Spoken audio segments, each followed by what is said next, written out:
她的名字是奈阿普，猫女神。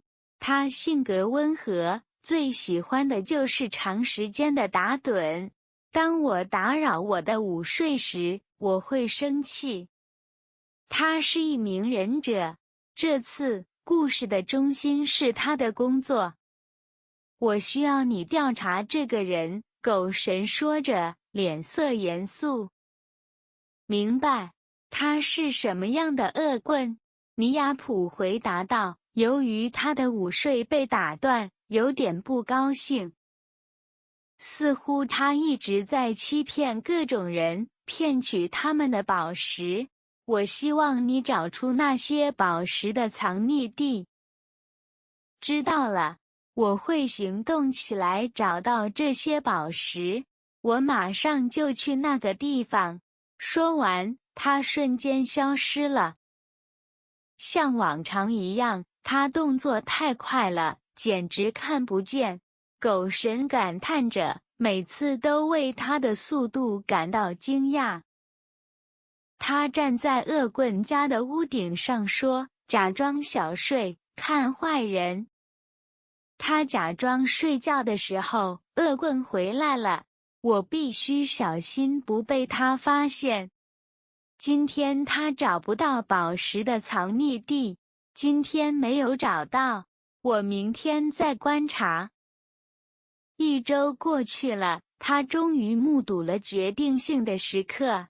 有一个隐藏的门在那个地方。日落后立刻开始行动。我必须确认宝石是否在门后。打开门后，他发现好多宝石。我必须马上向狗神报告。匆忙间，他有些慌乱。当他走出门时，与恶棍面对面了。他以巨大的力量逼近。你是谁？你为什么在这里？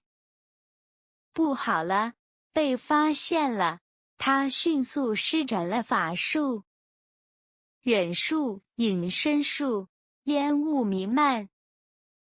当烟雾散去时，他已经消失了。他成功逃脱了。他重新出现在屋顶上。在恶棍逃跑之前，我必须马上通知狗神。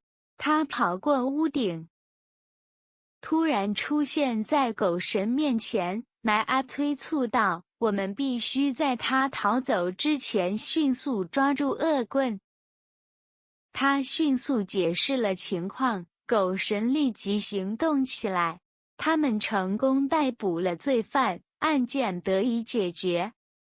你又一次拯救了这个城镇，谢谢你，狗神说。不客气，下次我会更小心，以免被发现。奈阿普回答。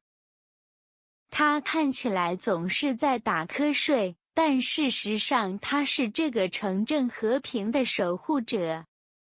SNS 中可用的免费图标在描述中提供，还可以在商品销售页面查看相关商品。